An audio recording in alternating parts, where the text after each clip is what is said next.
He was 5-11. Tom Brady comes in for an injured Drew Bledsoe, 18-year dynasty. Both came out of nowhere. Coach K at Duke, he was barely 500 as a head coach at Army. Joe Torre was an announcer on television for the California Angels. He had a losing major league record. He got the Yankee job. They won 4 out of 5 World Series. Probably the best baseball teams ever. Amazon sold books. They now rule the world in retail. Netflix sent you DVDs in the mail. They're the #1 disruptor in American television history. Pete Carroll was considered a joke hire at USC. Dabo Swinney was a wide receiver coach at Clemson. Dynasties come from nowhere. You're like, I don't The Indianapolis Colts at the start of next year will be on a 10-year dynasty. The Indianapolis Colts have the best young general manager in football, a star quarterback now on a very reasonable contract, 9 draft picks. Van Der Esch is not the best young linebacker in football. Darius Leonard of the Colts, a rookie, led all players in tackles by a wide margin. Their offensive line is the best young offensive line in football. Andrew Luck went 11-5, 11-5, 11-5 with no support. Since week 6 to 7, he finally got healthy. Here it comes. You better beat them this weekend. You better beat them this weekend, because I'm telling you, New England's reign, Brady's not getting younger, and Pittsburgh's dysfunctional. Watch out. Here it comes.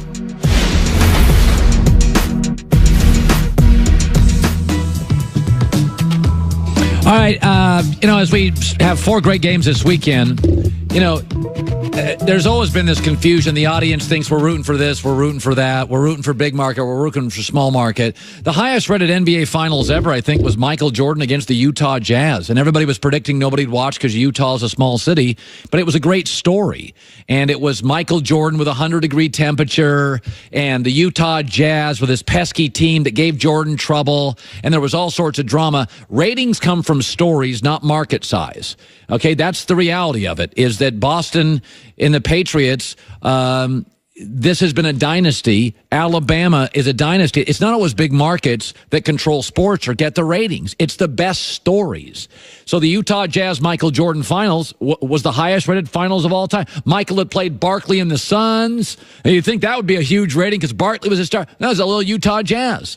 And so this weekend, if it was up to me, that I was rooting for the best stories, because the best stories mean I'll get better ratings, the numbers inflate, more people watch our show, we can build a bigger staff. We're rooting for the most interesting stuff to happen. So when you get up Monday morning, you're like, yeah, let's just see what Joy and Colin have to say. That's what we're rooting for. We're rooting for interesting. So let's go through all 4 games. What would be the most interesting outcome? Kansas City at Indianapolis.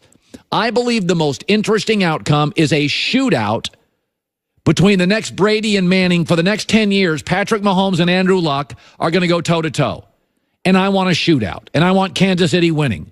And I want the MVP winning. And I want Andy Reid winning. And I think it's 34-33. And this is Peyton Manning and Tom Brady early in their careers. Obviously, Mahomes younger than Andrew Luck. But I want Mahomes to be flashy and no-look passes and left-handed passes and be a contrast of styles. That Mahomes comes out, he is Brett Favre. He makes a real bonehead interception. He makes some mistakes. But he has 2 or 3 unbelievable all-time highlight plays. Meanwhile, Andrew Luck is 28 for 34.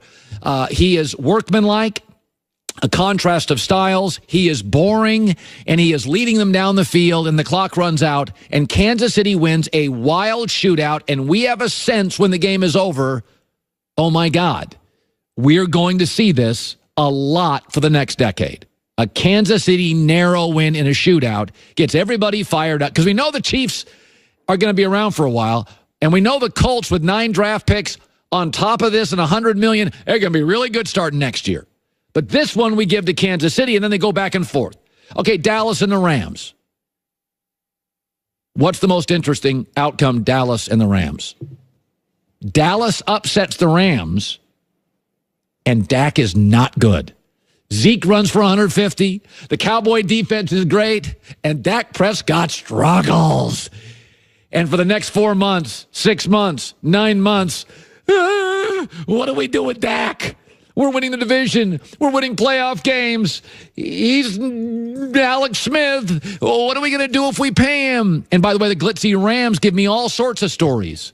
Sean McVay, 0-2, both at home, in the playoffs, both as a heavy favorite. And the shiny new techie toy, it doesn't really work in January.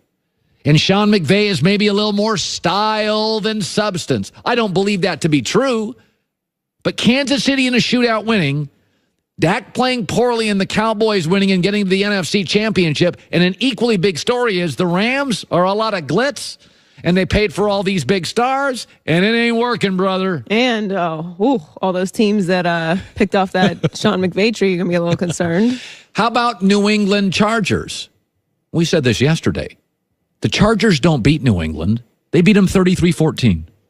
Tom Brady is overwhelmed, sacked 6 times. The Chargers have better players. You start to question Belichick's arrogance, letting Brandon Cooks go, Josh Gordon, leaving Tom with nothing. Ding dong, the witch is dead. Dynasty is over. Tom Brady going to retire. Belichick getting heat. We have another offseason where we question the dynasty going forward. Not just a Charger win, but an overwhelming performance where the road-weary Chargers go on the road. You watch the game for 3.5 hours and come to the conclusion, it's over. Kind of like that Bama-Clemson thing. You're like, oh, Clemson's better. They got better coach. They got better structure. They got better players. You sit and watch that game and you think, oh, it's not even close. New England's got no players. That's the best outcome. We're talking about that until Labor Day. Finally, Eagles-Saints. Now, you're going to be confused by this. You know, I initially thought, well, Drew Brees wins. Everybody loves Drew Brees. But what if the story Sunday night is, holy crap, Philadelphia wins, close game, 4th and goal, Doug Peterson, Nick Foles again, pull one out of there, you know what. And then after that, it would be the Eagles at the Cowboys for the NFC Championship. Yeah, I'll take that. Yeah, I'll take that. If Philadelphia wins another close situational game, let's see, they beat Atlanta in one of those, and they beat Brady in the Super Bowl in one of those, and they just beat the Bears in one of those, and they earlier this year beat the Texans in one of those, and they're getting into a habit that Doug Peterson, if he wins another one against a great quarterback, there's a Belichickian thing going on where it is not a coincidence. Philadelphia is simply smarter, owner, GM, coach. We've got a Wentz-Foles controversy. I think Philadelphia winning close. Colin, what about the Breeze, Brady, Super Bowl? Well, in my scenario, Brady doesn't get past the Chargers, so that's not going to happen.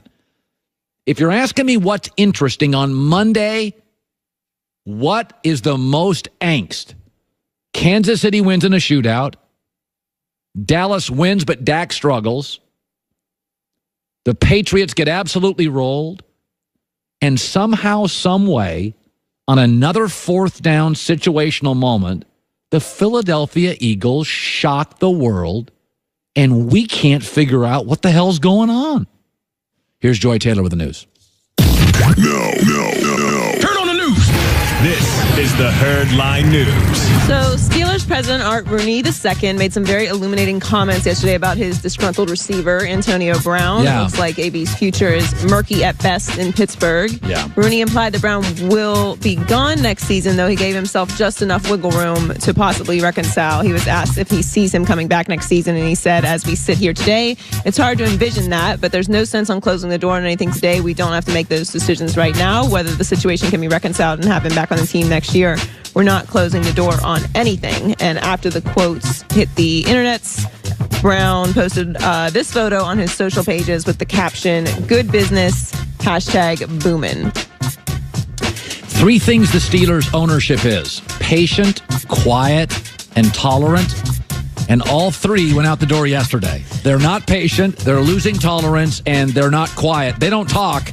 This tells me, and for the record, Antonio Brown may not fit the Steelers. He certainly fits the NFL. As long as you don't build around him, he becomes a component to a very talented team, I think he's interesting. Well, I think the one thing that they are still being is patient, because at least according to his comments, they're not making a decision right now. I mean, it is possible that Antonio Brown comes in and they all sit down and have a conversation as men and work it out and talk about what went wrong and what they want to do moving forward. Yeah. That's possible. Yeah. Unlikely, but it's possible. So maybe they are just waiting till closer to the season, maybe after the draft. And, you know, I don't remember what the date is for when the extra part of his contract kicks in. They owe more money, but I'm sure they'll sort it out whether they decide to keep him or not when the time is right. They don't have to make a decision right now, like he said. Yeah. So the NFL coaching carousel has officially jumped the shark after the Packers hired Rams offensive coordinator Matt LaFleur, and the Cardinals pointed out that Sean McVay and Cliff Kingsbury are friends in their press release. The Bengals are now planning to hire McVay's quarterback coach to be their next head coach. Nothing can be confirmed until the Rams are no longer in the playoffs, obviously, but multiple reports are pointing to Zach Taylor becoming the next head coach of the Bengals this offseason. He'll be the third hire who has a connection to the Rams coach. So this is the offseason of the next Sean McVay, which we predicted was going to happen. Yeah, and it has, quickly. Yes. And yesterday, McVay himself spoke about this phenomenon. I think really what it is more than anything else is it's a reflection of our organizational success over the last couple years. I think it's certainly flattering. It's extremely humbling to even be mentioned in that. But I know this, the reason that, you know, people are saying those types of things is because the Rams have had success. And I know the Rams are having success because we've got great players, we've got a great coaching staff, and we got a lot of people that are working in the same direction. And I think that's key for continuity in anything that you do. But it certainly is. It's very flattering, and you know, it's a reflection of the Rams. It should be noted, you and I both like Sean McVay. Yeah. And I think he is really bright. I think he is the real deal. No, I think Sean's totally the real deal. I think we're jumping the shark on the let's find the next guy, and I don't think his skills are transferable.